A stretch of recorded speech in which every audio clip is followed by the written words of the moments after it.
The medic unit that you actually see behind me.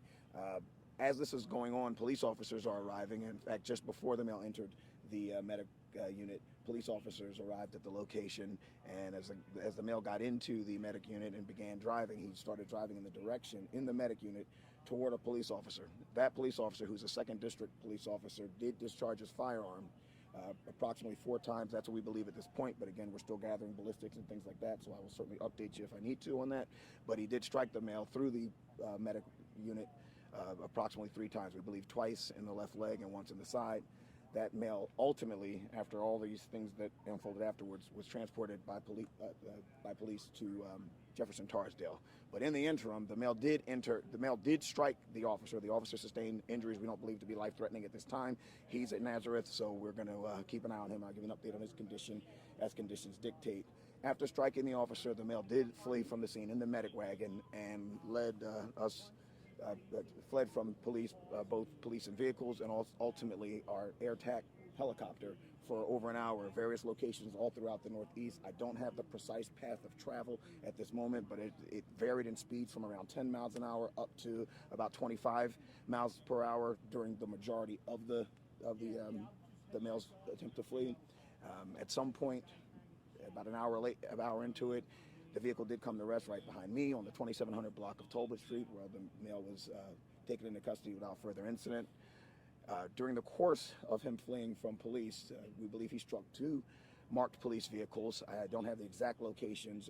The officers in those vehicles we don't believe to be injured at this moment. Certainly no life-threatening injuries, but of course we'll keep checking in on them, just to see their condition. I know many times if someone's in an accident, they don't feel it right away, but at this point they appear to be okay. He also may have contributed to an accident involving civilians at Cottman in the Boulevard, so we have our accident investigation district investigating that accident as well. So it's a lot of moving parts that just came to rest very recently, and as I mentioned, we will give you updates as conditions dictate, but that's pretty much what we have at this point. I'll do my best to take any questions that you have. So hit as many as 3 vehicles? Yes, so, well, he struck in order. He struck the officer. When he comes at the officer in the medic unit, the officer discharges, but he keeps coming at the officer, and he strikes the officer. On foot? The officer's on foot, exactly. And then he flees, and then his flight lasted over an hour. During that time, we know he struck at least 2 police vehicles, and we believe his actions caused an accident of a civilian vehicle. Not sure if he struck that vehicle, but we know that he caused it. That would be at Cottman in the Boulevard. And then ultimately it ended here, where the vehicle came to rest. Any indication as to what made him take? We don't know. We don't know. We know that there was some sort of dispute, a domestic type dispute that resulted in some sort of injury or some need for medical attention. And that's why the medics were there first, because someone appeared to be in need of medical aid. When they got there, this individual became combative with them. They actually radioed in for additional assistance, which caused the police to show up. By the time the police officers arrived, he was either getting in or was on his way to getting into the medic unit. Approached the officer in the medic unit. The officer discharged his firearm. The domestic violence incident, was the victim in this case or the other person in this case seriously harmed in any way? We don't know at this point. I know it's a female. Don't know the extent of her injuries. Of course, we're certainly not going to leave her unattended. As I mentioned, there are still investigators at that scene as well, so that's one of the things that they're going to be looking at too.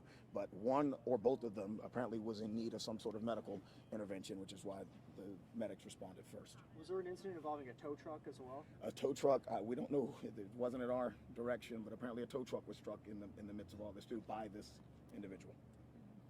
And I understand from watching that he almost got out of the vehicle at that gas station before striking those 2 police vehicles. I know that officers were really close to getting him out of the cabin, and then he snuck back in. Did he say anything to them? Did he make any kind of... At this point, we're not sure. Those officers are going to have to be interviewed by the Officer Involved Shooting Investigations Unit, who would be handling this entire sphere of events. But at this point, it's just too early to give you an answer with any level of specificity. But I do know that, there was an original approach.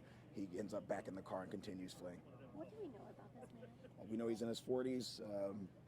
We have a name, but we're not ready to release yet because he hasn't been charged with a crime yet. But we know he's in his 40s. We surmise he may live in the Northeast because his entire path of travel is in the Northeast, but we'll have more information as we move closer to the potentiality and likelihood of him being charged with something. You mentioned very limited number of injuries or possible injuries here. Let's talk about this. There are thousands of people out in the Northeast on a Friday night. This could have been a lot worse. A lot of people, there could have been a lot more accidents, a lot more collisions, I should say, and the injuries could have been a lot more severe. I mean, that's a pretty hefty vehicle. It's designed to be sturdy and durable, obviously, because it's an emergency vehicle, so it could have been a lot worse. I'm not trying to minimize what it was, but we're thankful that it doesn't appear that certainly that any uninvolved people sustained any serious injuries. But again, that civilian accident with the accident with the tow truck, I don't want to minimize anything. I want to make sure we take a look at them to make sure that they're not seriously injured. Can you just talk about the number of officers involved? We saw once they finally got him into custody, if he was swarmed. We're still counting. I couldn't even estimate right now. I mean, Northeast Division, he situated himself in most of his travel at or near a four-way border. The 2nd District, the 7th District, the 15th, and the 8th all meet at Vaughan and the Boulevard, and that's essentially right around. That's kind of where we are now. So a lot of personnel would already be available in that area. But of course, one of the biggest assets we had is the use of our TAC Air helicopter, who tracked his movements. Even when the officers backed off, they were still tracking his movements. And for much of that time, he was driving in speeds between 10 and 25 miles an hour. So that, I think, certainly went a long way in being able to locate him when he finally came to arrest and put him in and take him into custody. Is that the reason that the officers backed off, was because of the safety of the Yes. people on the ground? Yeah, you always have to weigh the benefit of course, making the apprehension with the safety of people around while you're trying to do so. So it's always a balance.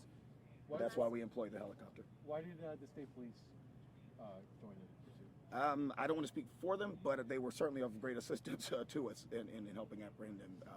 They have jurisdiction, so they're certainly allowed to assist in their law enforcement. So we were very happy that they assisted us in this operation. Were there strips that were deployed? That's my understanding. I don't want to speak for the state police, but that is my understanding.